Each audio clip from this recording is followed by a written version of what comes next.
Well, hello there, friend. Welcome back to the Construction Leadership Podcast. I am your host, Bradley Hartman. Now, you, my friend, are in for a treat. This was an incredible conversation I had, and one that, if I'm going to be really candid and vulnerable, was something that I was dreaming about for years. Why? Well, several years ago in 2017, I read this book that has changed my life. It is called The Perfect Pass. And The Perfect Pass was written by a guy named Sam Gwynn. And it is the story of Hal Mumme and Mike Leach and the rise of the air raid offense, which is the wide open, spread the field, chuck the ball all over the place and have some fun. And that change in this story really tracks with my childhood and my ultimately failed college quarterbacking career. And I knew the players and I knew some of them. This book was just so well written. And two things happened. Number one, I fell in love with the story that Sam Gwynn told, and I've gifted probably 100 copies of his book, and I would strongly recommend you read it. The other thing that happened was when I was reading it, the philosophy behind the air raid passing offense, which is all about fearlessness and optimism and simplicity and fun, I believe should be the backbone of any good sales offense in the construction industry. And as I was reading this book, I kept on thinking, yeah, it's an incredible story. And yeah, it's about football, but this is a sales story. Fast forward almost 8 years, I'm excited to share my new book called The Air Raid Sales Offense. And it takes those 4 fundamentals, the core of the philosophy of the air raid passing offense: fearlessness, optimism, simplicity, and fun. And we say, listen, selling isn't something to be feared, and it's not about rejection. It's about the opportunity to help people. And you don't need to be a prima donna salesperson, and you don't have to be a slick talking used car salesman. You just have to be someone who's willing to listen, be creative, and find ways to help, to be useful.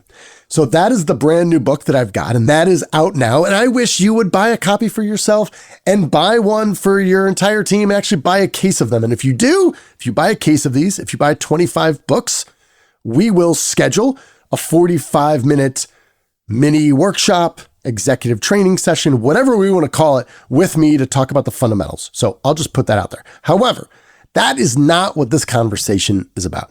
This conversation is with Mr. Dustin DeWald, and he is the OG air raid passing quarterback. When Hal Mumme started this idea, this philosophy, it was at Copperas Cove High School, just outside of Austin, Texas.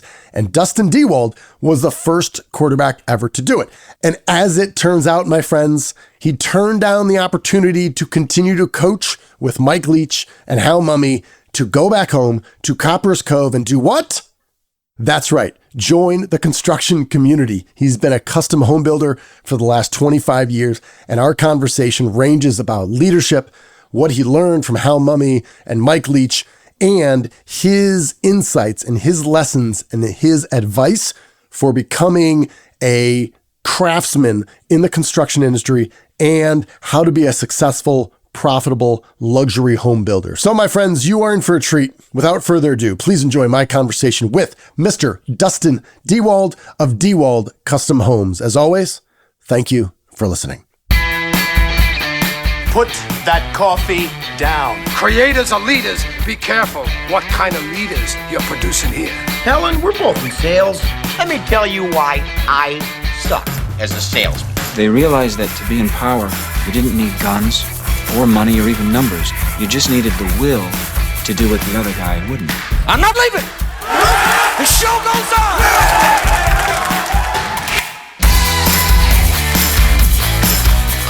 Mr. Dustin DeWald, welcome to the show. Thank you. Glad to be here. As we were talking, you said back in 1951, we started the lumberyard. Maybe give us a little context to that. So my grandfather was my dad's dad. We were very, very close.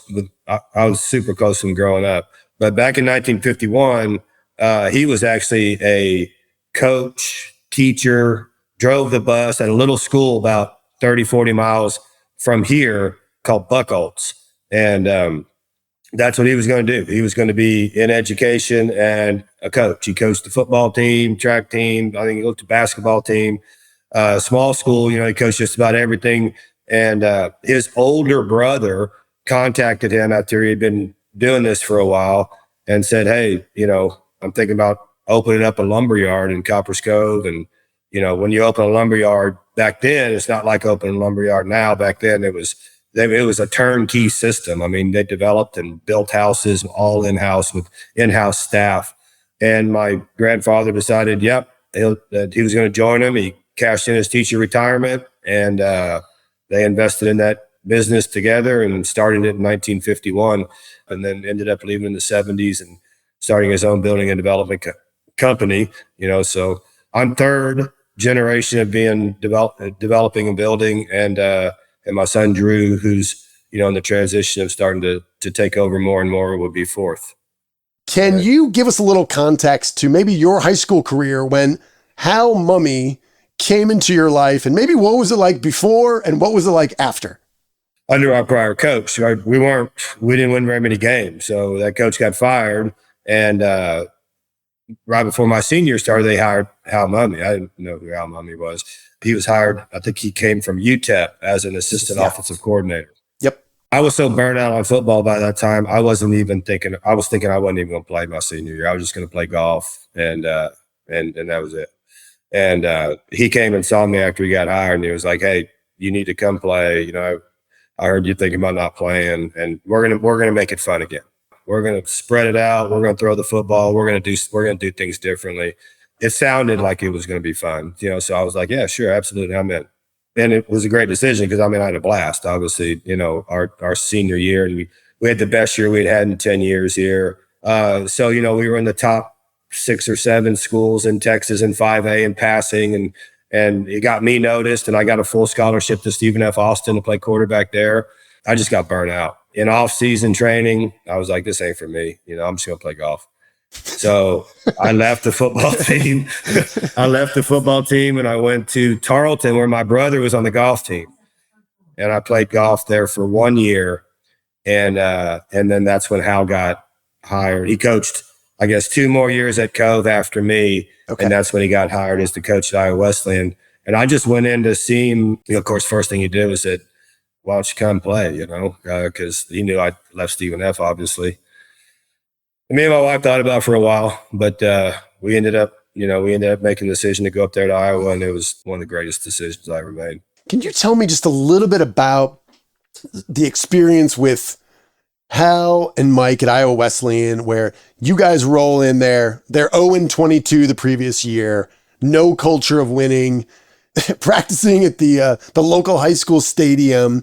And now Mike comes with a law degree from Pepperdine, which is no one knows what to make of that.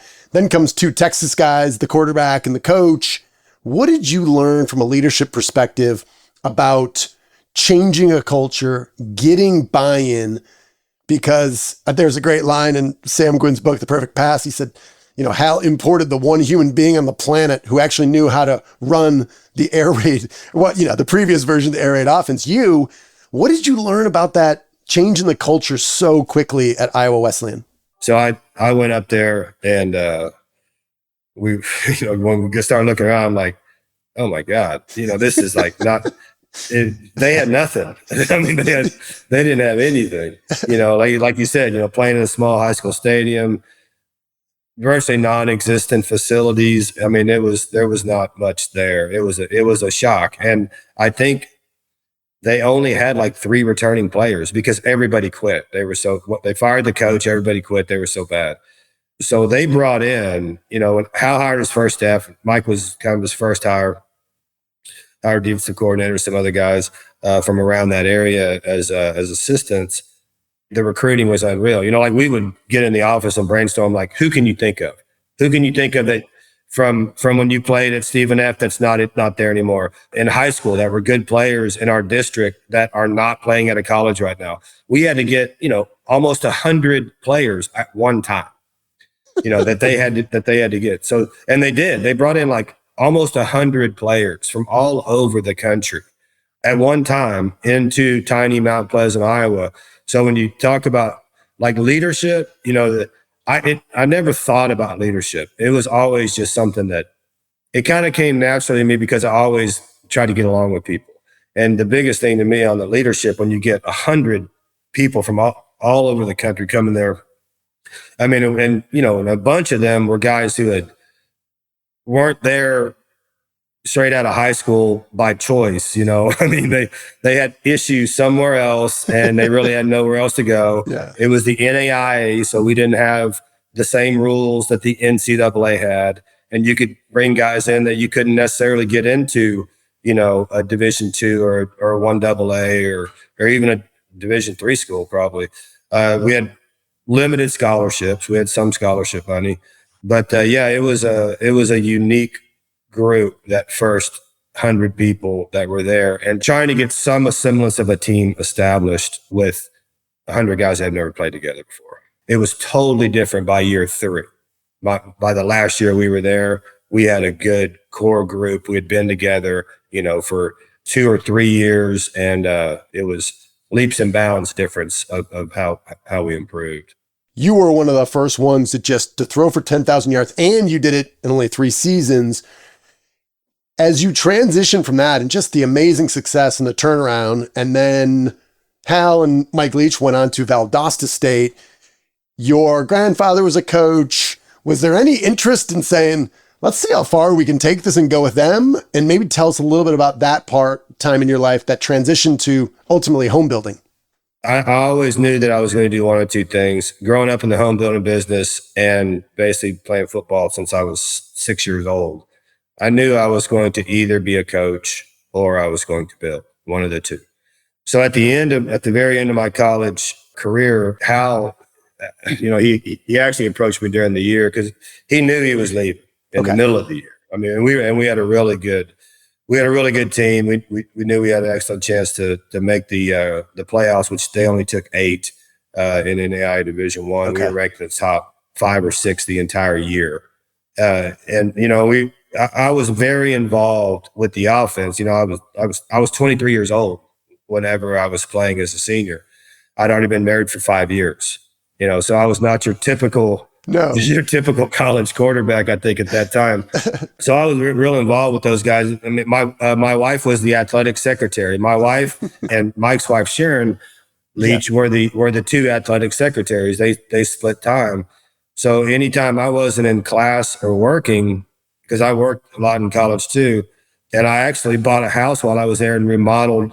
Me and my dad completely remodeled and added on to it there in Mount Pleasant. So when I wasn't doing all that, I was in the coach's office, and we were always working on our offense, and I was very seriously considering going into coaching at that time, my senior year, and had the opportunity to join Hal at Valdosta and had to make a decision, to whether to come back to Texas and start building in a company that we had already started with my dad and my brother, or going to coaching. And it wasn't an easy decision, but what it all boiled down for me was family. I mean, I wanted to be around my family, and I wanted to raise my kids and my family around my family. I didn't want to be traveling all over the country. And I knew that that's the life of a coach, a college coach is, so I chose home building and development. Yeah. If you could take this either way, whether it's Hal or Mike or both. If there was one leadership principle that stood out from working with them in high school and then in college, and obviously you followed their careers afterwards, what would you say the number one maybe leadership or management thing that they did that made them different and special when it comes to team building? Well, I think they had the ability, and to me, it's the ability of any good leader to be able to get along with everybody. I don't care what your background was, what your beliefs, your ethnicity, anything. It doesn't matter anything about that. They had the ability to get along with everybody, and they used humor. They kept things light. They never really ruled with an iron fist. They kind of they worked with everybody and they didn't treat everybody the same. That's the thing. People think, oh, well, you got to treat everybody the same. No, you don't. I mean, some people need to be treated one way and some people need to be treated another to get the best out of them. And I think they knew how to do that. They had to be a lot easier on some people and a lot harder on other people to get any kind of performance out of them. Then they were always good at that. Sure, that's one of the reasons why they were so successful in their careers. How do you think about that now as you think about your team, working with your son, working with the subcontractors? Is that something that comes easily to you, or how do you think about that? There's no doubt it's the same thing. I mean, it's the same thing. Everybody's not the same. Some people do not respond well, to really getting after them.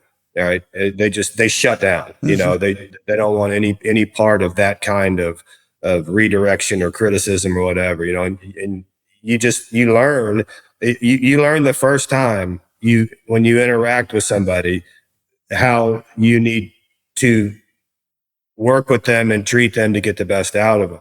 So yeah, just like in football, dealing with the 100 different teammates, when you're building these, high-end custom homes, you're dealing with 100 different, contractors and employees out there working that all are different and all have different things that motivate them, different ways that they respond to criticism. Some people, need to be told, that they're doing a good job, and some people don't, Yeah. I want to ask, well, I'm going to read something about you. This is this is from the Griffin family. And I'm going to see if we can tease out anything just in terms of keeping things simple and really just focusing on the craft. The Griffin family wrote about working with you about the building process. Dustin is a true professional in his craft. His process is brilliantly simple and helps keep things moving once the building begins. He's on top of every detail during construction, has continued to support his work long after closing. The one thing that kind of really struck me is I kind of dug in, learned more about the air raid offense, and how it could be so successful year after year. Valdosta State, Kentucky, Iowa Wesleyan, Texas Tech, and now it's all over the country. A big part of it is just keeping things simple. You mentioned fun, keeping it fun, and just really focusing on those fundamentals. How do you keep things simple for your customers to develop your craft? Over, many, many years of tweaking, the way we do business. Probably 25 years ago, when I was sitting down working with somebody on a custom home, it was totally different than the way we do it now.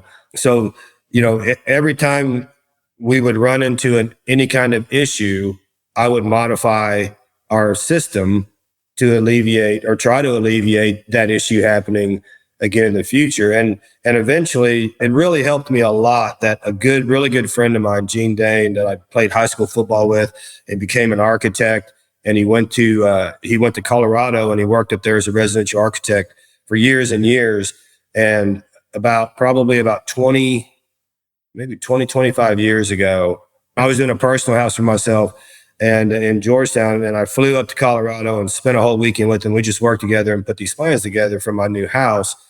And during that time, we kind of started talking a little bit, about him coming back to Copperas Cove. And, I was building a new office building. I was like, you can office in there with me, do all my work. And then, of course, I can get you plenty of work from other people. And eventually ended up doing that. And it really changed my process and procedures, because when he came down and I had an architect in office where we could handle 100% of the design, I incorporated everything to where we handled everything, all the design, all the details, and then started doing full specifications before we started construction. And really nobody in this area at that time was doing that, where they were picking out everything and putting them on the plans before you did a final contract and started construction.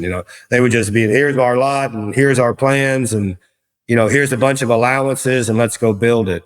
And that's the way I did it for the first probably 10 years of my career. And that's when you get into a lot of those problems I was talking about, well, you got an allowance for this much for my appliances and I go pick out my appliances and you're telling me I owe you $10,000 more. Why was my allowance so low? That kind of thing. Well, we didn't know what you wanted, right? So you get all that done up front, you eliminate so much of the potential problems that can come up during the build, right? So when he got here, we were able to do that in house, and it really, really helped.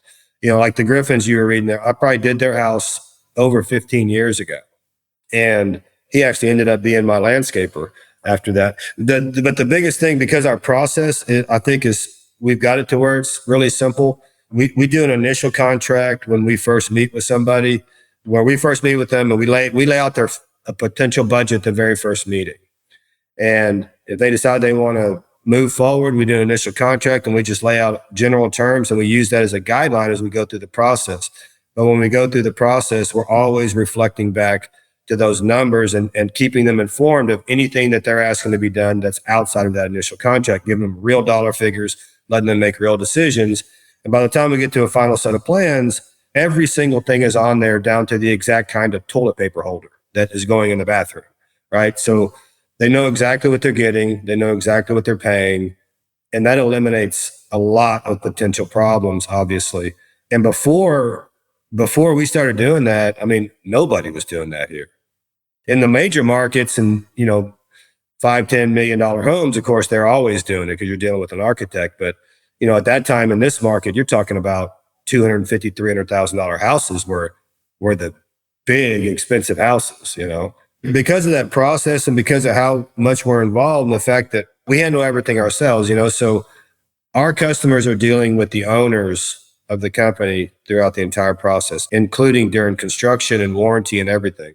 So because of that, we develop, a pretty good friendship with virtually everybody that we build with. And that makes a huge difference.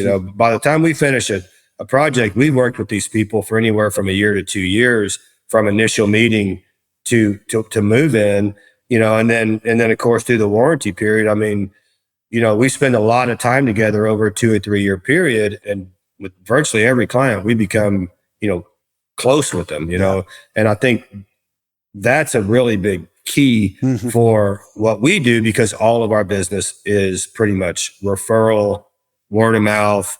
We don't even do parade homes anymore because we just don't have time. Yeah. How has the volatility of pricing, supply issues from kind of the pandemic on, how has that impacted kind of your process when you are trying to establish that budget? Yet all of a sudden, I mean, historically, my guess is for a long time in your career, volatility of lumber and building materials wasn't really an issue until it really has been. How has that impacted you? There was never a problem from the beginning of my career all the way up until COVID of making small incremental adjustments on an annual basis to keep up with inflation and cost. So you can look at my profit margins, all the way across that deal, and the margins would stay the same. The prices obviously go up over a 20-year period, but the margins stayed the same. When that happened in right at the beginning of 2020 was really when it started on the supply chain and the cost of primarily lumber products, but virtually everything. I mean, we got caught, and because of the way our process is, we got caught because one of the things that we sell to our clients is, once we sign a final contract with you and we tell you it's going to be this much, that's what it is. We are not going to come back to you and say, oh, this went up, that went up, whatever. We did not have force majeure clauses in our contracts. And even though we probably could have invoked them because it was such a global catastrophe, we did not. We honored our contracts and we ate it. And, I probably did $6 or $7 million worth of houses that we just broke even, where the costs of that house literally went up by, at one point, on our houses, we'll use 700 sheets of like 7/16 OSB, 4x8, 7/16 OSB. And in I'm going to say like April of 20, we were paying like $6.49 a sheet for that. And by August, we were paying 50, and that's just one product. Your budget did not allow for the almost 10x increase in price. No, we bit the bullet and, made almost nothing for that year and made, of course, immediately when I figured it out, for all new customers, I made those adjustments, obviously. But, for the people I'd signed contracts with over the last year, which were like probably 10, 12, houses, it was what it was, Yeah. Well, in your business, when you say our business has grown and will continue to grow on two things, referrals and reputation. Right. When your homeowners know, I guarantee you, some of them had other friends who were building, whether it was a production home or another luxury home or whatever it was, and that was not their experience. They're looking around saying, well, this is our relationship with Dustin. This is what he said. I'm sure people didn't even believe it, that you were just going to eat it and honor it. How has that changed your process to it today? Or is it you're just expanding it, or does it have some flexibility in that budget? We did it for about 3 years. We just stopped doing it for about 3 years.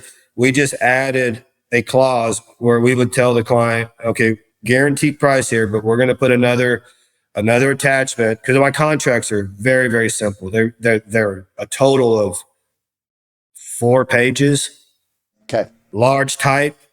I wrote it. It's not written by attorneys, so it reads very simple. My clients love the contracts, how easy they are to understand.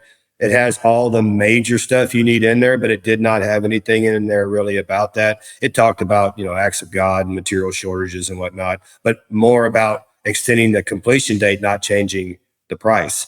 So we did add a clause for a while that basically said I would get a full material price list from my main supplier, windows, doors, lumber, shingles, sheathings, all that kind of stuff. And I would attach it to that contract, and we would put a rider with it saying, here's the prices that are included in this contract. If they go up by a certain percentage, we'll make an adjustment accordingly. We're not going to adjust to every penny, but if all of a sudden something adjusts more than 20%, we're going to make an adjustment for that. And we did have to do it, on a few projects. But now that things have stabilized, we went back to the way we were doing it. Okay. Hopefully we won't get caught again. Fingers crossed right here. Yeah, right. For sure. As you think about the best suppliers that help you do what you do to not only simplify your life, but give you peace of mind as a builder, one who literally is hands-on through the entire process, through financing and everything else, what have the best suppliers to you? What sort of behaviors have they exhibited that made you loyal to them? Responsiveness. That is the key for everything. We treat our customers that way. Me and Drew, we keep our cell phones with us all the time. If one of my customers calls or texts me at 10 o'clock at night on a Saturday, they're going to get an answer. So responsiveness is probably the biggest thing. We are very responsive to our customers, and we expect our subcontractors and suppliers to be responsive to us when we need to get a hold of them and we need to solve a problem, or we need some product material, or there's some kind of issue. So responsiveness is the biggest thing. And loyalty, I was taught that by my dad, and I've taught it to my son, is we don't bid things out. When we do a house, we have concrete contractor that's been doing my foundations for 25 years. My framer's been framing for me for over 20 years. Our plumber, electrician, heating and air, flooring, all these people.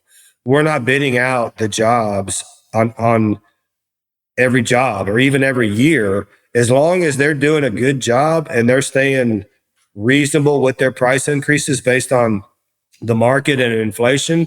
We're not looking to replace them. So because of that, we have almost all of our suppliers and subcontractors have been with us for a very, very long time. And that makes our job way easier, because they know what we expect. They know our system and our processes. They know how we deal with our clients.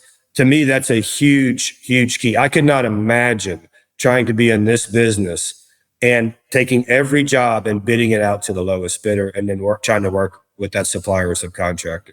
It would make our job so much more difficult.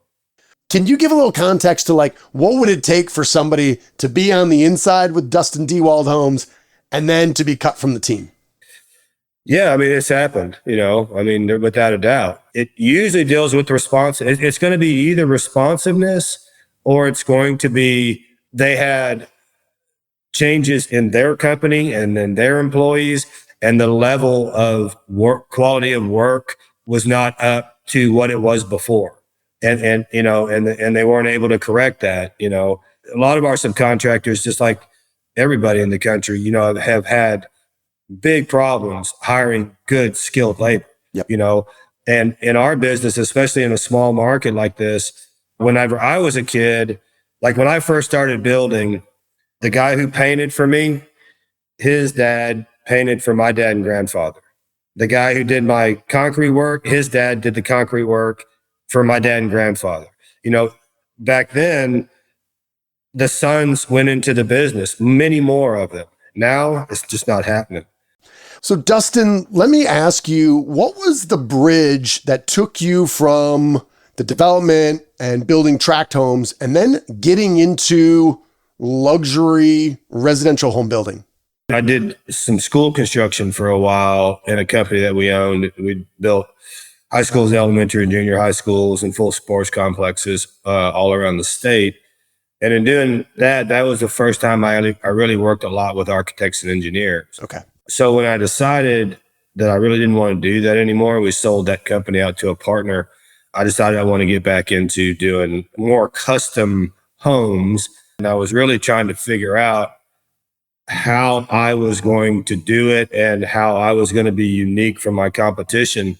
My lumber supplier and one of the major material suppliers at the time was BMC West. And I knew the manager there really well. And he called me up and wanted to take me and Gene, my architect, when we were first kind of getting going, to Vegas to this custom symposium that they were putting on. So me and Gene both went, and it was it really was probably one of the major things that really shaped the rest of my career, I would say, was that trip, because it forced me to really think a lot about what I was going to do and how I was going to be different.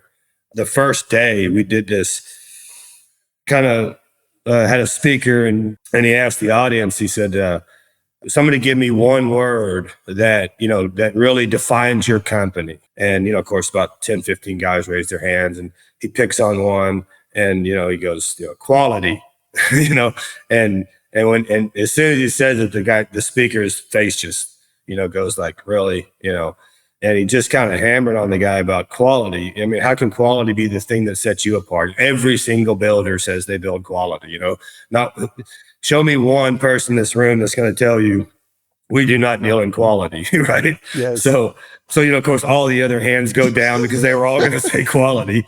And it really kind of got me thinking, what is the one thing, it really made me think about what's going to be my edge, what's going to be my difference, what's going to make people identify with my name and my company. The next day after that, Gene and I toured this custom home development that at that time, these homes were all well over $1 million. And this was 25 years ago, probably close to it. And they had like a little street, a little cul-de-sac that had 4 really nice custom homes and all big houses, but on small lots.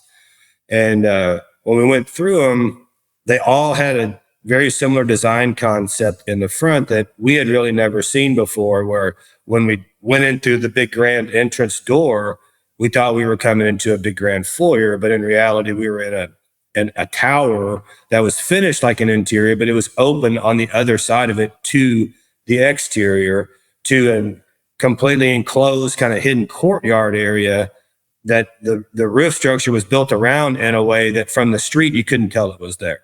And we just thought that design concept was really cool and not anything we had seen in our market ever. So after just a little bit, we started talking. We were like, man, we got to do this. I had just bought a section of a subdivision, of a high-end subdivision, where I bought 35 lots or so. And I was like, hey, we need to design something like this with this concept similar that will fit on these lots and really start promoting ourselves as being innovative. So that was the word, right? So that was the word I was using. Is we're going to be innovative in design, and we're going to be innovative in the products that we're willing to use. And, we're going to stay cutting edge on all the newest stuff that's out there and be knowledgeable about it. Because I really thought about it. I'm like, one of the things that could give me an edge over my competition, because my competition were a bunch of, very well established high-end custom home builders that have been doing it for 25 to 35 years plus, but they were older guys that were pretty set in their ways. And that was all right at the beginning. And that's when we kind of defined ourselves as that's what we're going to be. Our niche and our difference is going to be, we're going to be innovative with our designs, with our products, with our systems, and with our energy efficiency to reach, extreme energy efficiency numbers. Well, the connection I'm drawing there too, and I'm just curious if this was apparent to you as it was happening, the innovation and let's try it, let's learn about it, let's see what happens. That was very much the Hal Mumme, Mike Leach way. And I'm sure on more than one occasion at Copperas Cove High School at Iowa Wesleyan, they came in on, one Monday morning and said, Dustin, got an idea. We're going to try something. I have to imagine that was part of kind of the DNA and what they trained in you in football too, right? Yeah. So I think there's definitely a connection there. Those two guys with the air raid offense, they didn't invent throwing the ball, but they were completely innovative in trying to find different ways to do it and different ways to practice it. Every year that I was there with them at Iowa Wesleyan, our offense evolved and changed dramatically from one year to the next. And then in the third year there, my senior year, was when and I think this is in S.C. Gwynn's book, In the Perfect Pass, where I think they talk about it in there, is, Al and Mike had gone down to Key West. And I think when they were watching practice with the coach down there at Key West High School, they were doing like a 2-minute drill kind of thing at the end of practice. And they was watching them go through that. And we did that too. We did a 2-minute drill at the end of practice too. But for some reason, because they were kind of detached from it, I guess they were looking at it, and they got back in the car when they were leaving and driving back. And I guess they were talking about it, and they were like, why don't we do that all the time? Why don't we practice that to be able to call our formations and our plays at the line of scrimmage and go as fast as you can go? Those guys were also innovative with the fact that they coached with no fear. They weren't afraid. They weren't afraid of getting fired. So if they were, if we were at little Iowa Wesleyan and we're playing Northeast Missouri State or Hal's at Valdosta and they're playing Central Florida, or when they're in Kentucky and they're playing Alabama and LSU and, teams like that, you're just not supposed to beat. Their thought process was never to try to make it as respectable as possible. Don't get embarrassed. Their thought process was how are we going to beat them? How are we going to win this game? And if that meant making some pretty radical changes that could backfire on you offensively, then they were completely willing to do it. If it meant onside kicking on the first play of the game, then they would do it. If it meant going for it on 4th down virtually every time and fake punting from your own 10-yard line, they would do it, So they were innovative in that way too, because coaches didn't like doing that. Because it might give you a better chance to win, but you also might get beat 100-0 if it doesn't work out. That innovation, that willing to play coach without fear can lead to great success that, would have been very, very improbable, under conventional circumstances. And I think that same kind of mindset definitely led to the success of my home building company, to take those risks and to be innovative. I don't think if I just done the same thing everybody else was doing, I would have been able to build into the market niche I have.